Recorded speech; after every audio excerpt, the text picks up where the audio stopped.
you lifted a stone from your brother's way as he struggled along life's road? Have you lovingly touched some broken hand, shifted someone's heavy load? Oh, the things we may do, you and I, oh, the love we can give if we try.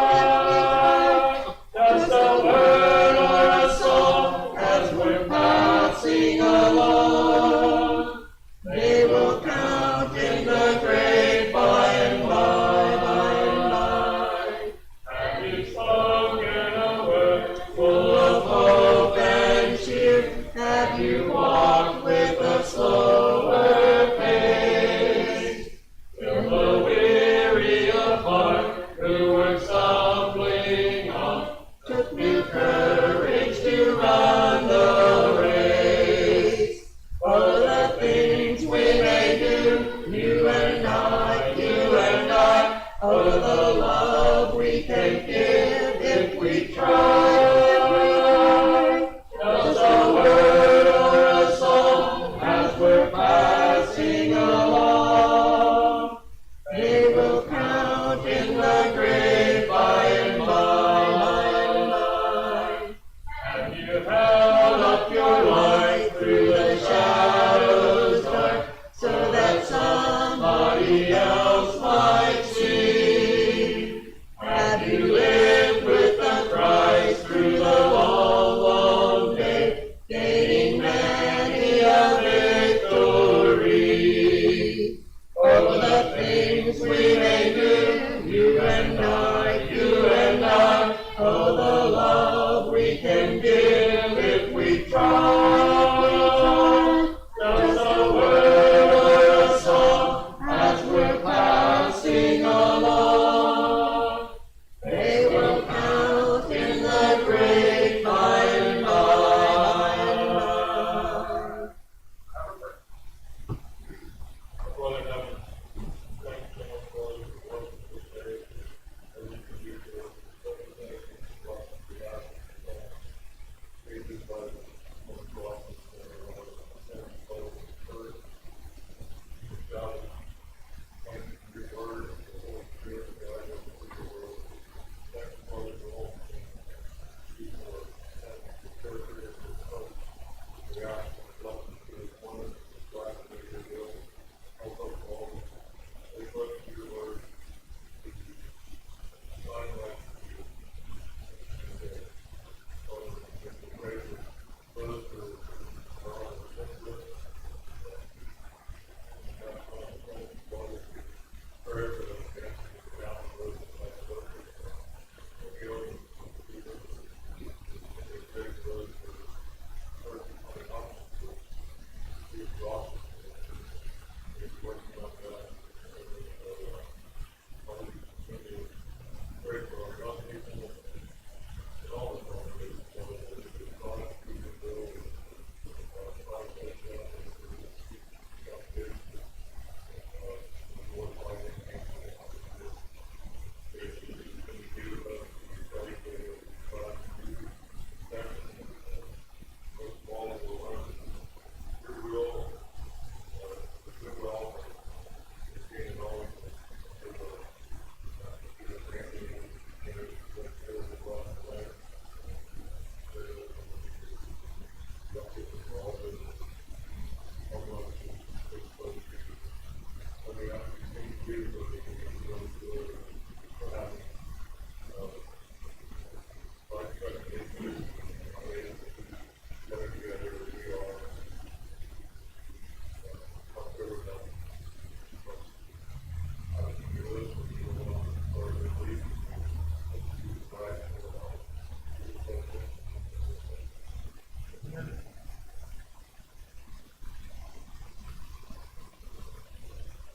Mark 754 for soul invitation.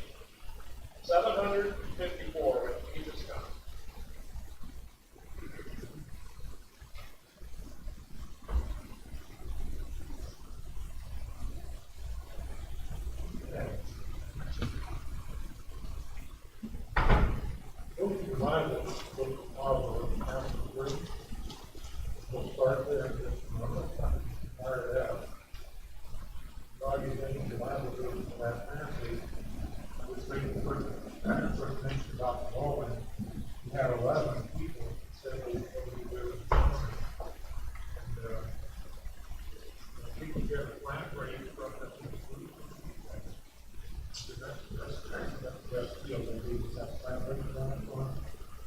that includes 4 lanes, shoes, and I think 2 pieces. I'm 4 pieces. Was it 4? See, I said it was 4 pieces the other day, and somebody argued with me down. I thought it was 4 pieces. And then Ron actually bought extra.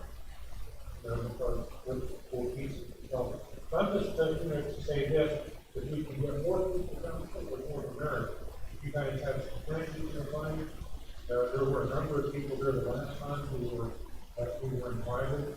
And, we could fellowship is great. And that's letting a lifetime crazy life.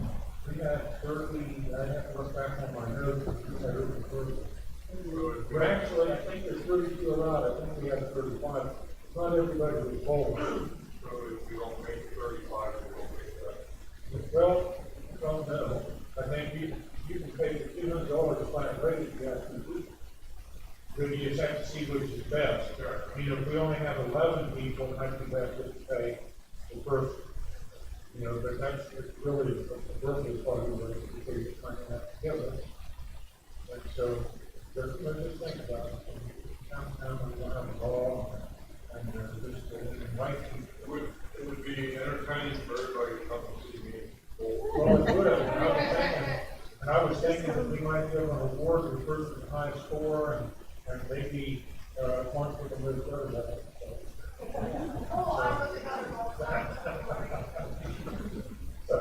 So anyway, we can have bumpers put up on these things too. Once we have ladies on that, and that's all. Anyway, I just wanted to note that. We had such a good time on the movie. And this may be our last holy day. We'll have brothers on each other. We'll have time for other stuff outside. And we can do it different places. We can do it. So it's a good time out to be honest. So what we were talking about this morning is basically to get making Jesus the process that's done by it. You look at that whole Sermon on the Mount again. He starts out with the Beatitudes. He talks about us developing and the more that we give ourselves over to Him, the more we become that seasoning, savoring, preserving influence of salt in the life of the world. He talks about that. And so when you look at those Beatitudes by themselves, they can be challenging. And some of them are difficult. And they're not so hard to do them, but they're a different level of challenge for different ones. Some of them easier, and they're difficult. And so the question is how do we develop that type of character where we can be that salt of the earth by the earth? Well, the answer is in the rest of the Sermon on the Mount. Okay? So from this point onward, as we study the Sermon on the Mount, let me take a break and put some other things in. As we move through the Sermon on the Mount, that tells us how basically to develop this attitude in our heart. So the rest of the Sermon on the Mount explains how to do that. And so there's just a ton of things we can learn from that. And so the question I'm dealing with here tonight is that we can talk about our heart in that center of our value system, our core value. And so, and of course, the name of the lesson, heart trouble. And so just thinking about the things that might make our heart difficult to begin to see. And when I quoted from Revelation chapter 2 this morning, he said, "Behold, I stand at the door and knock." I don't run out of time. I didn't elaborate too much on that, but is that figure of speech, or is that to get literal? Figure of speech, right? So if it's a figure of speech, what is a figure of speech of? I stand at the door and knock. The door to my heart. My heart. My value center. My value center, the center of my value. He says, if any man hears my voice and opens, I'll come in, and I'll sup with him and he with me. And so you think about what hinders that. What kind of problems might the human heart have at the core of our value system that makes it difficult or challenging for Jesus and His Word to find a place to take you to grow? And so that's what I want to look at a little bit here this evening. Now, verses 5 and 6 in chapter 3, and we'll go to chapter 4 as well. Yes, Proverbs 3, verses 5 and 6.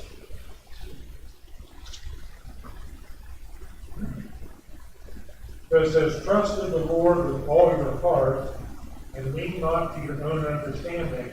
In all your ways acknowledge him, and he shall direct your paths. Do not be wise in your own eyes. Fear the Lord and depart from evil. It will be health to your flesh and strength to the bones.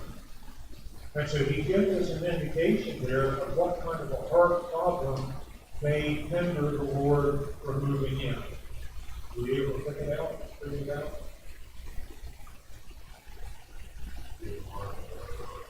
Being wise in our own mind. That thinking we're smarter than God is. And that's the attitude, either implicitly or explicitly. That's what a lot of people's attitude is. That they think this is dumb, this is old, this is archaic. They've never studied it, they've never read it. This is a timeless book. And it looks at human character from the best to the worst in great detail. And when you see what this book is all about, it's not outdated. It is very up to date. Very up to date. And so we have to try to avoid trying to think that we're too smart. And that for some reason we don't need to study the Bible. And we don't need to learn from it. We don't need to do what it's all to do. And again, you go to the end of the Sermon on the Mount, and in fact, I asked the point, who's the wise man? Jesus finished that sermon by saying, listen, there are two kinds of people that listen to this. There's a wise person and a fool.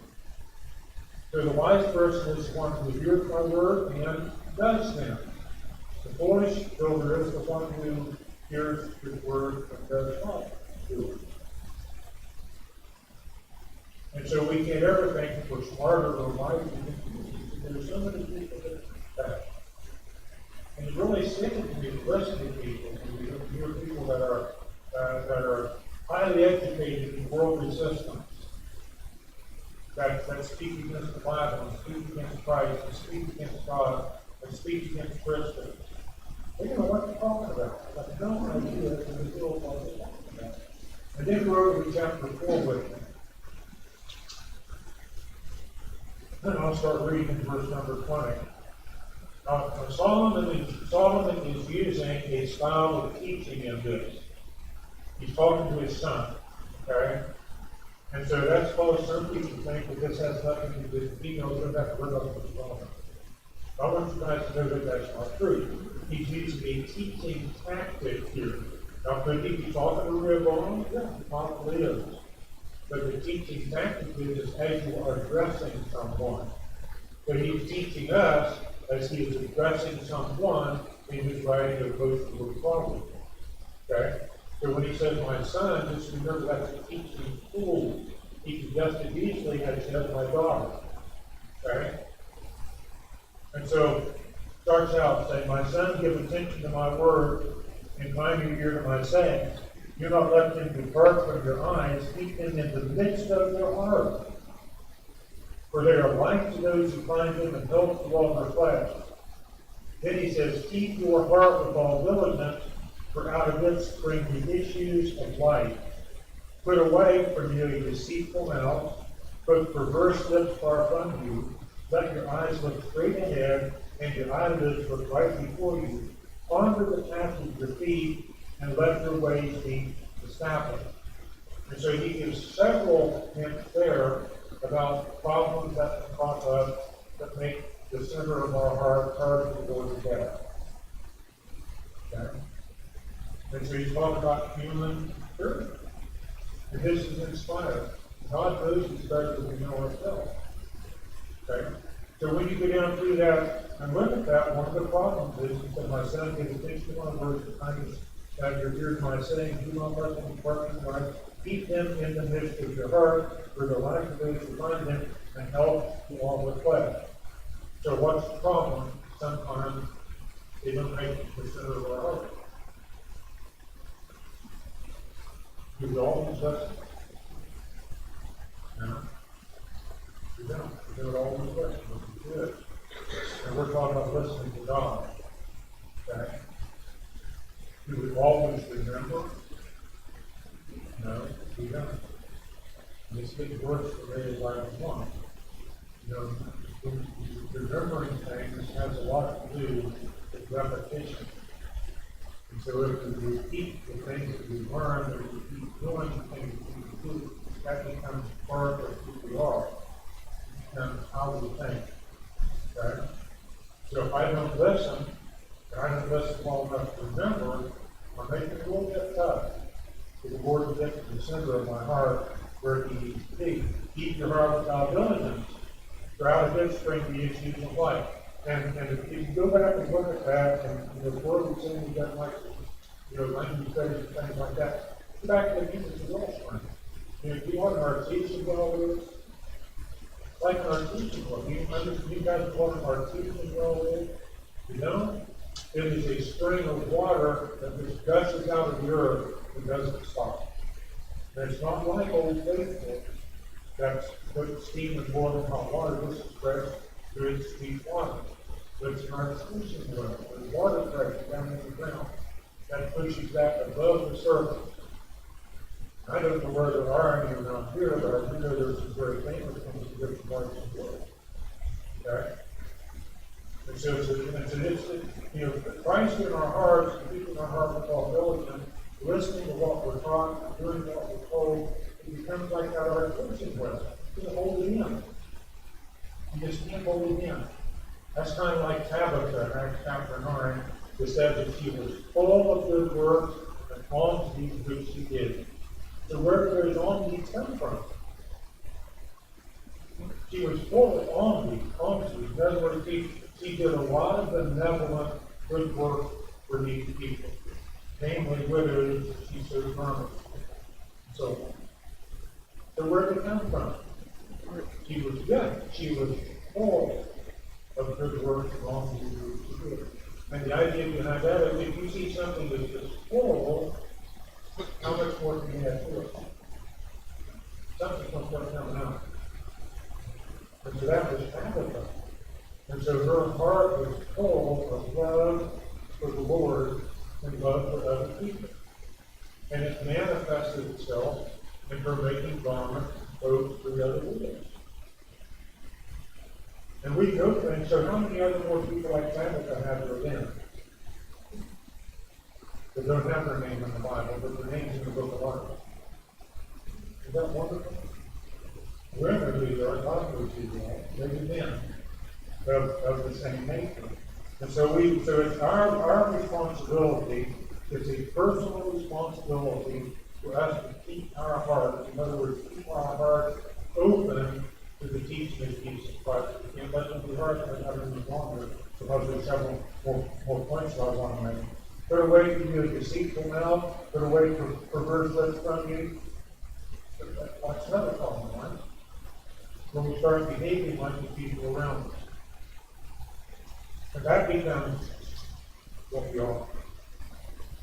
And never ever think you can't be influenced when you hang out with a certain group of people long enough, because that influence is rub off, but you must remember part of that. And so we have to be very careful about that. That can make things more difficult for the Lord to get where the Lord deserves to be.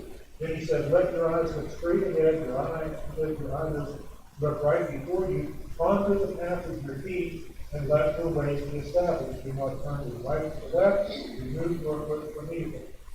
So what does he mean there when he says, let your eyes look straight ahead, and your eyelids right before you, ponder the path of your feet, and let all your ways be established. What does that mean? Sorry? Yeah, think about it. Plan ahead. Think about what you're doing. Is your path always taken to nice places? Even if you want to avoid all the bad stuff, is it possible to do it? It is absolutely not possible to do it. And so he's talking about us pondering the spiritual path that helps us to recognize the dangers, the obstacles, the threats along the way. and make plans to avoid them and keep pursuing our purpose, our goal, which is to serve Christ and go to heaven when we're dead. And so that's just, you can't take chances, you have to take the goal. But let me give you an example.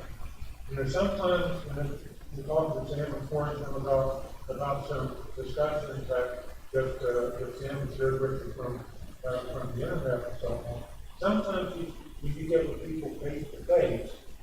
That's how I read the study with someone online. They can do some pretty unexpected things. And when I was 25, 30 years younger, some of those things would really throw me off my stride. When I was doing Bible study, I wasn't ready. And I call them gotcha questions. They bring something up, and the thing is, the idea is they bring something up that they think you can't answer and can't respond to, and so they think you on the run. So I learned a long time ago to expect those things. So I'm not surprised, because they're going to happen. And so you expect challenges, you expect problems, you expect error, you hope for the best, but you expect the worst. You always want the best, sometimes the worst happens.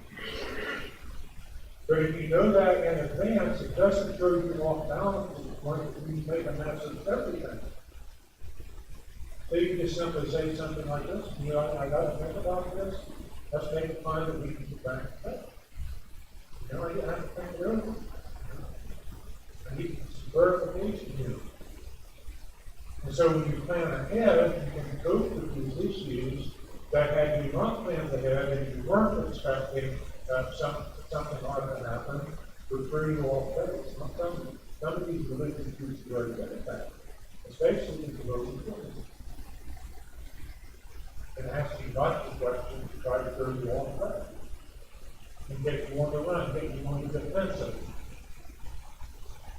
And so the fun of the passage, the teaching, think of what's the goal?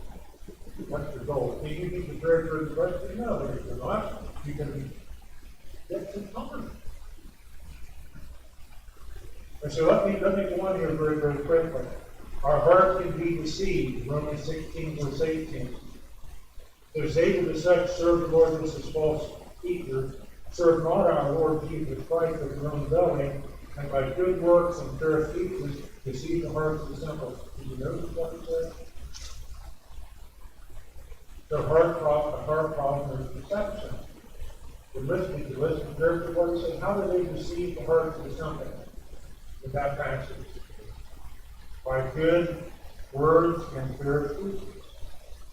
Good words and fair speeches. I said good words, it's good words. And so we can be deceived, the heart can be deceived.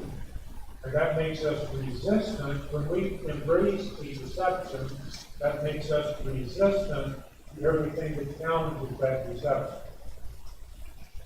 And you run into a lot of that too with studying people that have some sort of religious background. And so our hearts can be deceived. Our hearts can also be corrupted. 2 Corinthians chapter 11, verse 3. Paul wrote, I fear lest by any means, as the serpent beguiled Eve through his subtlety, so your minds should be corrupted from the simplicity that is in Christ. So how does something become corrupted?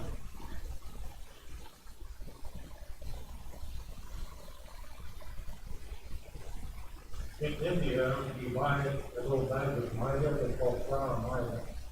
So you buy a little bag of maida, and then you go home, the first thing you do is open up and look at the water. You go to the shower, what else might be? But no evil stuff struck. Something gets in it that should not be in it, that has no place in it at all. And so our hearts can become corrupted if we don't follow the path of our feet, and we're not careful about setting a goal and trying to stay on the path to that goal, and we step off, give ourselves back on. Our hearts can be corrupted by letting stuff in that has no reason to be there. It's like Paul says in 2 Corinthians chapter 6.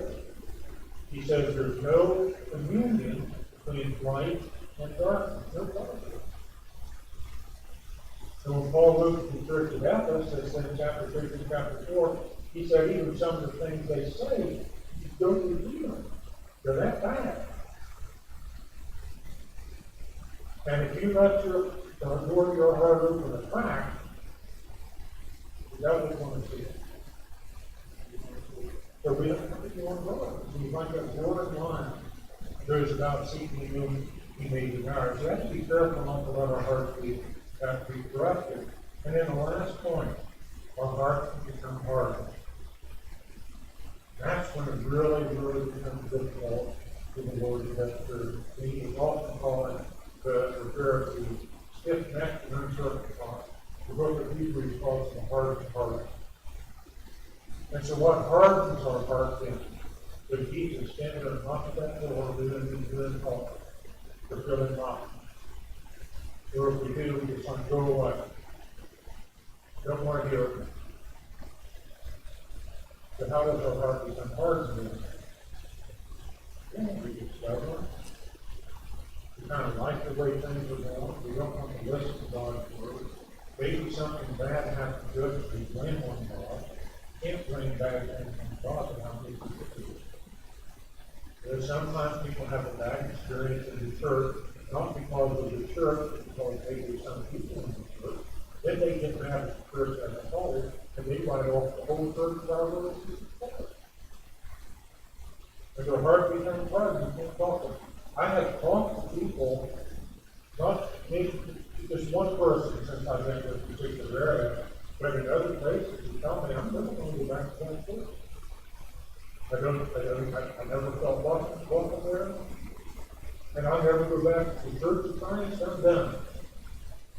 So they write off the whole church because of some kind of a problem between individuals. How smart is that? Why would you do that? Doesn't make any sense. But people do things like that. And their hearts become hardened. The illustration from Hebrews chapter 3 and chapter 4 is Israel in the wilderness. For some of them, their hearts became hardened. And what happened to them? Did they make it into the promised land? Their bodies were strewn in the wilderness. They died by the thousands because their hearts became hardened. God could not get through to them anymore. And so we're warned not to let that happen. Mark 8:17, I'll read a few verses to you and I'm done. When Jesus knew it, what he said, it was talking about the scribes and Pharisees. When he knew it, he said to them, well, no, this is the disciples of this, but why do you reason because you have no bread? Do you not yet even understand? Have your hearts become hardened? So he's talking to people in the first season, saying you should be getting to this point, but for some reason it's not getting to this. You should have your hearts become hardened. Acts 19, verse 9. When diverse in Ephesus were hardened and believed not, they spoke evil of that way, that way of Christ to the multitude, called the hardest of them and separated the disciples, the students were speaking daily in his fullness to random. So there were a bunch of people that he was talking to in the garden, and he was shutting down, shutting out. As you go on in the scriptures, he said, Galatians 4, verse 15, have I therefore become your enemy because I tell you the truth? And so again, back to the talk this morning, the way to fix that is, Hebrews 2:13, to exhort one another daily while it's called today, lest any of you be hardened through the deceitfulness of sin. Hebrews 10, verse 22, let us draw near with a true heart and full assurance of faith, having our hearts sprinkled from an evil conscience and our bodies washed with pure water. Think how the parable of the soul is. And the soil that was thorny, and the soil that was stony. We read a couple of them through the reading verse 15. It says, the seed that fell on the good ground are those having heard the word with the milk into the heart, keep it, and bear fruit of faith. The others were soaked out, like the full of the spirit and troubles of the life, temptation, tribulation, persecution, that they believe for a while, and the time of temptation is all over. That can be fixed. Sadly, when some people fall away, they never recover. They kind of good ground again, and that we will come through. He who received the seed in the good ground, for our hearts have to be open enough to receive the seed. But then it has to take root. So we give it time to think about it, we ponder it, we reflect on it, we study on it. And what happens then, it takes root and it grows and it bears fruit. Some 100-fold, some 60, some 30.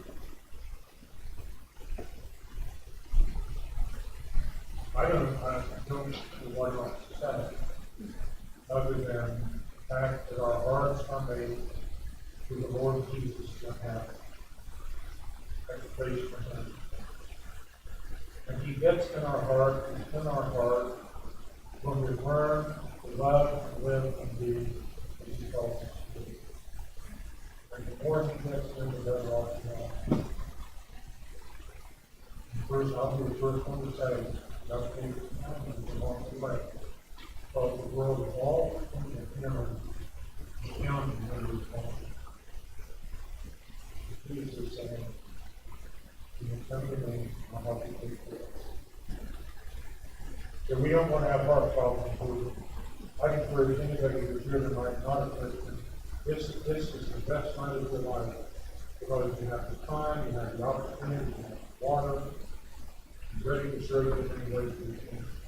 If you are a member of the church, you need to bring something to the congregation, ask for prayers, maybe get something off your chest that you need to adjust to the Lord. This is the time to do it. Let's stand together.